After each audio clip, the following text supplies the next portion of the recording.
அல்லேலூயா, good morning. மற்றும் ஒரு மேன்மையான சமயத்திலே நாம் நம் தேவனுடைய வார்த்தைகளை தியானிக்கிறதற்கு தினம் தோறும் காலை 7 மணிக்கெல்லாம் இந்த அனுதின தியானம் என்கிற இந்த நிகழ்ச்சியின் மூலமாக உங்களிடத்தில் வருகிறோம். வாருங்கள், ஜெபத்தோடு கூட இன்றைய தேவ வார்த்தைகளை தியானிக்கலாம். பரிசுத்தமுள்ள பிதாவே, ஸ்தோத்திரம் ஐயா. ஒவ்வொரு நாளும் நீர் எங்கள் புஜத்தை தட்டி எங்களுக்கு ஆறுதல் கொடுத்து எங்களை பலப்படுத்தி வழிநடத்துகிற விதத்திற்காக உமக்கு நன்றி சொல்லுகிறோம். உம்முடைய வார்த்தைகள் எங்களுக்கு ஆறுதலை உண்டாக்கும் என்பதனால நீர் எங்களோடு பேச வேண்டும் என்று கிறிஸ்துவின் நாமத்தில் வேண்டிக் கொள்கிறோம் பிதாவே, ஆமென். ஆமாங்க, நாட்களிலே நம்ம யாருமே நம் தோள்களை தட்டி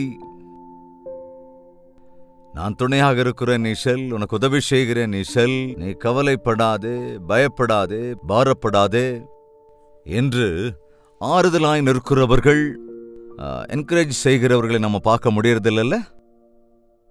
எங்க பார்த்தாலும் இன்னைக்கு டிஸ்கரேஜ் பண்ணுகிற வார்த்தைகள் தான், நெகட்டிவ் வேர்ட்ஸ் இல்லையா? பாசிட்டிவாக நாம், தேவனுடைய பிள்ளைகளாகிய நாம் பாசிட்டிவாக நடந்து கொள்ள வேண்டும். ஏனென்றால் நெகட்டிவ்னஸ் இருக்கும், அதாவது விரோதங்கள் இருக்கும். ஆனால் நம் ஆண்டவரால் எல்லாமே கூடும் என்பதனாலே, தேவனுக்கு அசாத்தியமானது ஒன்றும் இல்லை என்பதனாலே, எப்படிப்பட்ட சூழ்நிலையாயிருந்தாலும் கூட நம்மை பலப்படுத்துகிற வழிநடத்துகிற ஆண்டவர் இருக்கிறார் என்பது நாம் உணர வேண்டிய விஷயம். சரி, எப்படி இருக்கீங்க? நேற்று ராத்திரி நல்லா தூங்குனீங்களாங்க? என்ன யோசிச்சுக்கிட்டு இருக்கீங்க? அநேக வேளைகளில் நம் வாழ்க்கையில நேற்றைய தினத்தை குறித்த யோசனையோடு கூட இன்றைய நாளிலும் தொடர்ந்து கொண்டிருப்போம்.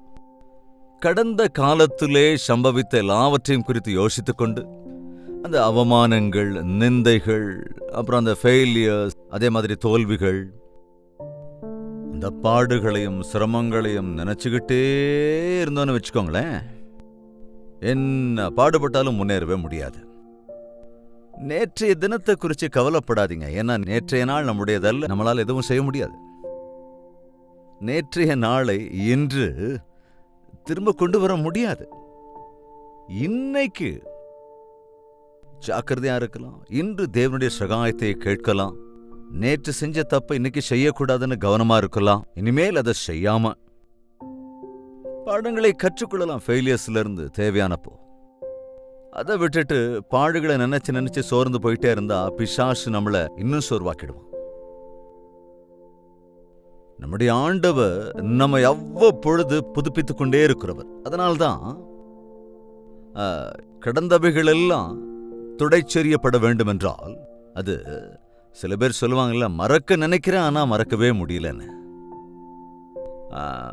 அந்த பாட மறக்க முடியல, அவங்க சொன்ன வார்த்தையை மறக்க முடியல, அந்த சூழ்நிலைய, அந்த நிந்தைகளை தாங்கவே முடியல அப்படின்னு அதையே திரும்ப யோசிக்கிறாங்கல்ல. அதுதான் ஆண்டவருடைய சன்னதிக்கு நாம் வருகிற போது, அதிகாலமே தேவனுடைய வார்த்தைகளை கேட்கிற போது, தேவனுடைய வார்த்தைகளை நாம் விசுவாசிக்கிற போது, நம்முடைய பார்வை பின்னால் உள்ளவைகளை மறந்து விட்டுவிட்டு நமக்கு முன்னால் இருக்கிறவைகளுக்காக ஓடுவதற்கு உதவியாக இருக்கும். ஏசாயாவின் புத்தகம் 43வது அதிகாரம் 18வது வசனத்தை வாசிக்கிறேன், கவனிங்க. முந்தினவைகளை நினைக்க வேண்டாம். கவனிங்க, முந்தினவைகளை நினைக்க வேண்டாம். பூர்வமானவைகளை சிந்திக்க வேண்டாம். பூர்வமானவைகளை குறித்து சிந்திக்க வேண்டாம். அது என்னங்க, வேதாகமம் தானே சொல்லுது, என் ஆத்துமாவே கர்த்தரை ஸ்தோத்திரி, அவர் செய்த சகல உபகாரங்களையும் மறவாதே. அதாங்க, நன்மைகளை நினைவு கொள்ள வேண்டும். கடந்த நாட்களிலே தேவன் செய்த சகாயங்களை குறித்து நினைவு கூற வேண்டும். கடந்த காலத்தில் ஆண்டவர் எப்படி காப்பாற்றினாரோ, எப்படி விடுவித்தாரோ, எப்படி அற்புதங்களை செய்தாரோ, அதெல்லாத்தையும் மறக்கக்கூடாது. ஆனால் நீங்கள் சந்தித்த பாடுகள், சிரமங்கள், உங்களுக்கு வந்த அவமானங்கள், நிந்தைகள், நீங்கள் தோற்றுப்போன விஷயங்கள், அதனால் ஏற்பட்ட சிரமங்களை எல்லாம் குறித்து யோசித்துக் கொண்டே இருக்கக்கூடாது. அவைகளையே நாம நினைச்சுக்கிட்டே இருந்தோம்னா தேவனுடைய ஆசீர்வாதத்தோடு முன்னேற முடியாது. தாவீது கோலியாத்தை எதிர்கொள்ள வேண்டி வந்தபோது, உன்னால் அவனை தோற்கடிக்க முடியாது என்றபோது தாவீது நினைவுபடுத்தினான். எதை நினைவு கூர்ந்தான்? தன் அண்ணன்மார் தன்னை வெறுத்தது, தன் மீது கோபப்பட்டது, தன்னை டிஸ்கரேஜ் செய்தது. ராஜாவும் கூட நீ சின்ன பையன்யா, அவனை எதிர்க்க முடியாது, அவன் யுத்த வீரன் அப்படின்னு சொன்னதெல்லாம் அவன் நினைச்சு பார்த்தான். கடந்த காலத்திலே நீ ஒரு சிங்கம் துரத்தியது, நீ ஒரு கரடி எதிர்கொண்டது, என்னுடைய மிருக ஜீவன்களுக்கு எதிராய் வந்தது, என் ஆடுகள் மேல் அந்த கரடி வந்து பாய்ந்தது, நான் அவைகளை துரத்தி துரத்தி அடித்து ஜெயித்தேன். அன்று எனக்கு ஜெயத்தை கொடுத்தேன். தேவனாகிய கர்த்தர் இன்று இந்த விருத்த சேதனம் இல்லாத கோலியாத்தை முறியடிக்க தேவையான பலனை தருவார் என்று சொல்லி முன்னேறினான். அதனால அபகாரங்களை நினைவில் கொள்ளாம உபகாரங்களை நினைச்சு பார்த்தா போதும். நெகட்டிவ் திங்ஸ் நினைவில் வைத்துக் கொள்ளாம எப்போது உற்சாகத்தை கொடுக்கிற பாசிட்டிவ் திங்ஸை தான் நினைவில் வச்சுக்கணும். கடந்த காலத்தில் இருந்த எல்லாவற்றையுமே ஆண்டவர் மன்னித்து விட்டார். நாம் நம்முடைய பாவங்களை எப்பொழுது அறிக்கையிட்டு அவைகளை விட்டு விட்டோமோ அப்பொழுதே தேவன் அவற்றை மன்னித்து விட்டார். மன்னிக்கப்படாத பாவங்கள் எப்பொழுதும் நம்மை உணர்த்திக் கொண்டே இருக்கும் நம்முடைய மனசாட்சியின் மூலமாக. ஆனால் இன்று அநேக பாவங்களை ஆண்டவர் மன்னித்த பிறகும் கூட அவைகளை இன்னும் நினைத்து நினைத்து சோர்ந்து போகிற அநேகர் இருக்கிறார்கள். அது அவசியம் இல்லைங்க, தேவையில்லாத விஷயம். முந்தினவைகளை நீங்கள் நினைக்க வேண்டாம், பூர்வமானவைகளை சிந்திக்க வேண்டாம். 19ஆம் வசனம், இதோ நான் புதிய காரியத்தை செய்கிறேன். நான் ஒரு புதிய காரியத்தை, ஒரு புதுமையை செய்ய போகிறேன். ஆமாங்க, ஒவ்வொரு நாளுமே நமக்கு ஒரு புதிய நாள் தானே. நேற்றைய ஃபெயிலியர்ஸ் அது நமக்கு தேவையில்லை. நேற்றைய தோல்விகளை நாம் இன்னைக்கு பார்க்க மாட்டோம். நேற்றைய பாடுகள் இன்னைக்கு நமக்கு இல்லை. தைரியம் இல்லாம இதுதான் என் வாழ்க்கையா, இன்னைக்கும் இப்படித்தானா, நான் சாக வரைக்கும் இப்படிதான் இருக்குமா அப்படின்னு ஏன் நினைக்கிறீங்க? ஆண்டவர் சொல்லுகிறார், ஒவ்வொரு நாளும் அவர் புதுமையாக. சூரியோதயத்தை பாருங்க எப்படி இருக்குன்னு. சூரியோதயம் சமயத்துல போய் கவனிச்சு பாருங்க, எவ்வளவு அமைதலாம், எவ்வளவு நல்லா இருக்கும் சூழ்நிலை. நம்ம நல்லா ஒரு 7 மணி நேரமோ அல்லது 8 மணி நேரமோ நைட்டு தூங்கி காலமே எந்திரிச்சு எவ்வளவு ஃப்ரெஷ்ஷா இருக்கும் தெரியுமா? புதிய நாளை அருளுகிறார் ஆண்டவர். புதியவைகள். இந்த மலர்கள் வாடி போய் கீழே விழுந்துருச்சுன்னா புது மலர்கள் மலர்ந்து வரும், பார்த்திருக்கீங்களா? அதே போல தேவனும் நம் வாழ்க்கையில புதிய ஆசைகளை, புது புது எண்ணங்களை, நம் அநேக திட்டங்களை அந்தந்த நாளிலே தேவன் நமக்கு அருளி செய்து கொண்டே இருக்கிறார். இதோ நான் புதிய காரியத்தை செய்கிறேன், கவனிங்க, இப்பொழுதே அது தோன்றும், நீங்கள் அதை அறியீர்களா? அது இப்பொழுதே தோன்றும். ஆனா அதை பத்தி நாம யோசிக்கல, அதை கண்டுகொள்ளல, அதை அடையாளம் கண்டுபிடிக்கல. எப்பொழுதுமே அதுக்காகத்தான் சொல்றோம், தேவனுடைய சன்னதியிலே இருக்கிற போது, என்ன ஆண்டவரே, இந்த நாளிலே எனக்காக நீர் வைத்திருக்கிற புது காரியம், என் மீது இன்று உங்களுடைய திட்டம் என்ன, என்னுடைய விஷயத்தில் நீர் இன்று செய்கிற சகாயம், இன்று என்னை குறித்ததான் உம்முடைய சித்தம் என்ன, உம்முடைய வழி நடத்துதல் என்ன என்று கேட்டால் அற்புதங்களை நம்முடைய வாழ்க்கையிலே பார்க்க முடியும். இப்பொழுதே அது தோன்றும், நீங்கள் அதை அறியீர்களா? அது உங்களுக்கு தெரியாதா? அந்த விஷயங்களுக்காக ஆண்டவரை துதிக்க மாட்டீர்களா? அவைகளை சுதந்தரித்துக் கொள்ளுவதற்காக நீங்கள் செல்ல மாட்டீர்களா?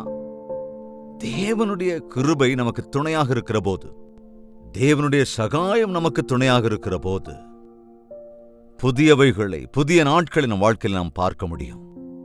ஒரு நாளுமே ஒரு புதுமையான நாளாக இருக்கும். ஒவ்வொரு விஷயங்களிலுமே நாம் இன்னும் மேலான பெட்டரானவைகளை கண்டு தேவனுடைய பணியை நாம் செய்ய முடியும். நம்முடைய வாழ்க்கை மெருகேறும், நம்முடைய ஆதாயங்கள் விருத்தியடையும், நம்முடைய குடும்பங்களும் முன்னேறும், நாம் செய்கிற காரியங்களும் ஆசீர்வதிக்கப்படும். நான் ஒரு புதிய காரியத்தை செய்ய போகிறேன்.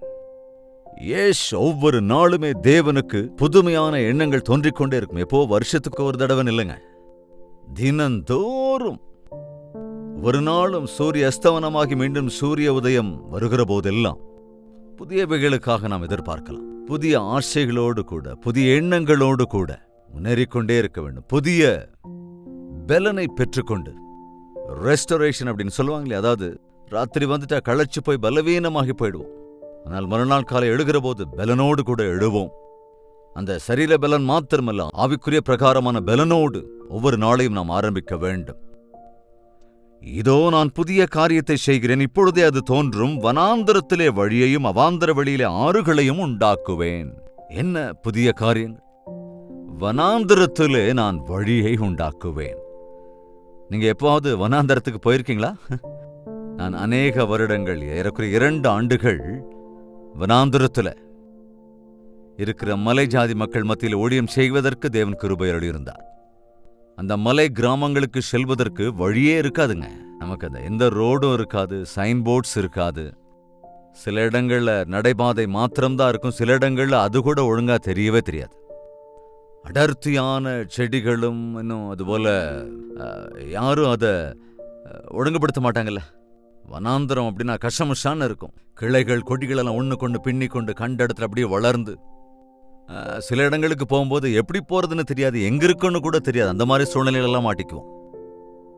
ஆண்டவர் சொல்லுகிறார், அப்படிப்பட்ட வனாந்தரத்திலே நான் வழியை நீ நடந்து போவதற்கு நேர்த்தியான மார்க்கத்தை உனக்கு காட்டுவேன். இதுதான் வழி, இதிலேயே நடந்து செல்லுங்கள் என்ற குரல் கேட்கும்படி செய்வார். ஒருவேளை நாம் எல்லாரும் வனாந்தரத்தில் இல்லைன்னா நம்முடைய வாழ்க்கையே இது உலக வனாந்தரம் தாங்க. வனாந்தரம் தான் அந்த வாழ்க்கை. இந்த உலகத்தில் தள்ளாடும் போது சில நேரங்களில் என்ன செய்யணும், என்ன தீர்மானம் எடுக்கணும், எந்த பக்கம் போகணும், எதுவுமே புரியாத ஒரு சூழ்நிலையில் இருக்க, எல்லாமே குழப்பமா இருக்கேன் வாழ்க்கைன்னு சொல்றோமா இல்லையா? அல்லது நிறைய பேர் சொல்றாங்கல்ல, உங்களை யாராவது அந்த மாதிரி சூழ்நிலையில் இருக்கீங்களா? சுற்றிலும் பிரச்சனைங்க இருக்குங்க, சுற்றிலும் பயங்கர மிருகங்களைப் போல என் சத்துருக்கள் என் மீது பாய்கிறார்களே, நான் பயங்கர பயத்தால் நிரம்பி இருக்கிறேன், இருளுக்குள்ளாக விழுந்து கிடக்கிறேன், எனக்கு வழியே தெரியல, என்ன செய்யறதுன்னு புரியல அப்படிங்கிற வார்த்தைகளை நாம் உபயோகப்படுத்திக்கிட்டே இருக்கோமா இல்லையா? கடனுக்குள்ளே மாட்டிக்கொள்ளுகிற போது, சில பிரச்சனைகளுக்குள் மாட்டிக்கொள்ளுகிற போது, சில சூழ்நிலைகளிலே சிக்கல்கள் முன்னும் பின்னும் சுற்றி கொள்ளுகிற போது எதுவுமே செய்ய முடியாத சூழ்நிலையில நிறைய பேர் சோர்ந்து போயிருக்கிறீர்கள். ஆண்டவர் சொல்லுகிறார், என் பேச்சை கேளுங்கள், நான் உங்களுக்கு வழியை உண்டாக்குவேன். நான் இன்று உனக்கு ஒரு புதிய வழியை காண்பித்து தருகிறேன். உன்னுடைய வாழ்க்கை வனாந்தரத்தைப் போல இருக்கிறதா? ஒன்றுமே செய்ய முடியாத சூழலில் நீ இருக்கிறாயா? நீ என்னிடத்தில் வா, நானே வழியும் சத்தியமும் ஜீவனுமா இருக்கிறேன் சொன்ன ஆண்டவர். ஒவ்வொரு நாள் காலையிலும் ஆண்டவருடைய கிருபைக்காக நாம் வேண்டிக் கொள்ளும் போது நாம் செய்ய வேண்டிய பணிகளின் விஷயமாக, செல்ல வேண்டிய மார்க்கத்தின் விஷயமாக தேவன் நமக்கு நிச்சயத்தை அருளிச் செய்வார், தெரியப்படுத்துவார்.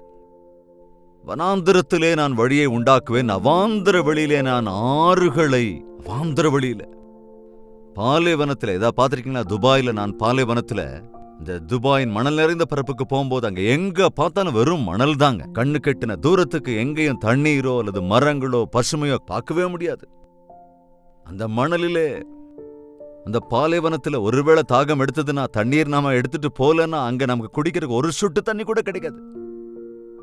ஆனால் ஆண்டவர் சொல்லுகிறார், உன் வாழ்க்கை அவாந்தர வெளியைப் போல இருக்கிறதோ என்னவோ, எதுவும் செய்ய முடியாத சூழ்நிலையில் நீ இருக்கிறாய் என்னவோ, ஒருவரும் உன்னை பார்த்து இறக்கப்படுவதே இல்லையோ என்னவோ, உதவி செய்வதற்கு யாருமே இல்லையோ என்னவோ, எல்லோரும் உன்னை ஒதுக்கிவிட்டார்களோ என்னவோ, உன்னுடைய வாழ்க்கை காய்ந்து விட்டதோ என்னவோ, உன்னுடைய பர்ஸ் காலியாகி விட்டதோ என்னவோ, பேங்க் அக்கவுண்ட் ஒன்றுமில்லாமல் ஆகிவிட்டதோ, உன்னுடைய வாழ்க்கையிலே எல்லா விதமான சிக்கல்களுக்குள்ளும் விழுந்து போய் எதுவுமே புரியாத ஒரு சூழ்நிலையில் இருக்கிறாய் என்னவோ, சாப்பிட ஒன்றுமே இல்லாத ஒரு சூழ்நிலையிலும் கூட இந்த நாளிலும் சிலர் இருக்கிறார்கள். அப்படித்தானங்க? அப்படிப்பட்ட அவாந்தர வெளியில, சொட்டு நீர் கிடைக்காத அந்த அவாந்தர வெளியில என்ன செய்வேன் என்று சொல்கிறார்? கிளாஸ் தண்ணி தருகிறேன் அல்லது ஒரு பாட்டில் தண்ணீர் தருகிறேன் அப்படின்னு சொல்லல. என்ன சொல்றார் பாருங்க, ஆன் ஆறுகளை உண்டாக்குவேன். அவாந்தர வெளியிலே ஆறுகளை உண்டாக்குவேன். அந்த தண்ணீர் நமக்கு மிக மிக அவசியம். நமக்கு குடிக்கிறதற்கு தண்ணீர் வேணும், நாம் குளிக்கிறதற்கு தண்ணீர் வேணும். நீரோடைகளின் ஓரத்தில் நம்மை நடப்பட்ட செடிகளைப் போல் ஆக்குவேன் என்று ஆண்டவர் சொல்கிறார். நம்முடைய வாழ்க்கையிலே பசுமையை அருளித் தருவேன் என்கிறார். செழிப்பை, பிரதிபலன்களை, பலனை அருளிச் செய்வேன் என்கிறார். நம்புங்க, இயேசு கிறிஸ்துவை கடந்த காலத்தில் ஏதோ நடந்து விட்டது என்று, அவ்வளவுதான் என் வாழ்க்கை என்று நினையாதபடி, நேற்றேதோ நடந்துருச்சு இதுதான் என்னுடைய வாழ்க்கை என்று நினைக்காதபடி, தேவனுடைய சந்நிதிக்கு வாருங்கள். அவர் அருளுகிற வாக்குத்தத்தத்தை விசுவாசியுங்கள். அவரிடத்திலே விசுவாசத்தோடு இருங்கள். முந்தினவைகளையே நினைத்துக் கொண்டிருக்க வேண்டாம். கடந்த கால, பூர்வ கால காரியங்களை சிந்தித்துக் கொண்டே இருக்க வேண்டாம். நான் வனாந்தரத்திலே வழியை உண்டாக்குவேன். இதுதான் வழி, இதிலே நீங்கள் நடவுங்கள் என்ற என்னுடைய குரலை உங்களால் கேட்க முடியும். நான் அவாந்தர வெளியிலே ஆறுகளை உண்டாக்கி உங்கள் தாகத்தை தணிப்பேன், உன் குறைவுகளை தீர்ப்பேன், உன் தேவைகளை சந்திப்பேன், உன்னுடைய பசியை தீர்ப்பேன், உன்னுடைய தாகத்தை தீர்ப்பேன். நான் உன்னோடே கூட இருக்கிறேன் என்று சொன்ன ஆண்டவர் நமக்கு இருக்கும் போது, அமர்ந்த தண்ணீர் அண்டையில் உன்னை கொண்டு போய் விடுவேன் என்று சொன்ன ஆண்டவர் நமக்கு இருக்கிற போது, சோர்வோட இருக்காதீங்க. தேவனிடத்திலே உறுதியோடு கூட இருங்க. விசுவாசத்தோடும் ஜெபத்தோடும் நம் வாழ்க்கையை ஆண்டவரிடத்திலே நாம் அர்ப்பணிப்போம் என்றால் அற்புதம்தான். மரண இருளின் பள்ளத்தாக்கிலும் தம்முடைய பிரகாசத்தினால் நமக்கு வழியை காட்ட தேவன் ஆயத்தமாக இருக்கிறார். ஜெபிக்கலாம். பரிசுத்தமும் அன்பும் நிறைந்த பிதாவே, இந்த வேளையிலும் யார் யாரெல்லாம் இந்த வார்த்தைகளை கேட்கிறார்களோ அவர்கள் வாழ்க்கையில எப்படிப்பட்ட நிலைமையில் இருக்கிறார்கள் என்பதை நீர் அறிந்திருக்கிறீர் என்பதனாலே கடந்த காலத்தையே சிந்தித்து கவலையோடு உட்கார்ந்திருக்கிறவர்களை ஆண்டவரை நீர் தட்டி எழுப்புங்க ராஜா. நான் உனக்காக புதிய வழியை ஆயத்தப்படுத்தியிருக்கிறேன். வனாந்திரத்திலே உனக்காக வழியை உண்டாக்குவேன். அவாந்திர வெளியை போன்ற வாழ்க்கையிலே நான் ஆறுகளை பாயச் செய்வேன் என்ற உம்முடைய வாக்குத்தத்தத்தை நாங்கள் சுதந்தரித்துக் கொள்வதற்கு என் தேவன் எனக்கு ஆறுதல் அளித்திருக்கிறார், தைரியம் கொடுத்திருக்கிறார். என் ஆண்டவர் அருளிய நம்பிக்கையோடு கூட நான் முன்னேறிக்கொண்டே இருப்பேன். இது முதற்கொண்டு என்னை ஆசீர்வதிப்பேன் என்று சொன்ன ஆண்டவர் புதிய காரியங்களை என் வாழ்க்கையில செய்கிறேன். ஆண்டவர் என்னுடைய வாழ்க்கையின் மீது புதிதாய் அவருக்கு நோக்கங்கள் உருவாகிறது. மற்றும் ஒருமுறை எனக்கு கிருபை அருளுவார் என்ற விசுவாசத்தோடு கூட இன்னும் முன்னேறிக்கொண்டே இருப்பதற்கு எங்கள் ஒவ்வொருவருக்கும் நீர் சகாயம் அருள வேண்டும் என்று கிறிஸ்துவின் நாமத்தில் வேண்டிக் கொள்கிறோம் பிதாவே, ஆமென். நம்முடைய கர்த்தராகிய இயேசு கிறிஸ்துவினுடைய கிருபையும் பிதாவாகிய தேவனுடைய அன்பும் பரிசுத்த ஆவியின் அந்யோன்ய ஐக்கியமும் சந்தோஷமும் சமாதானமும் அனைவரோடும் இன்னும் சதா காலங்களிலும் தங்கித் தரித்திருப்பதாக, ஆமென்.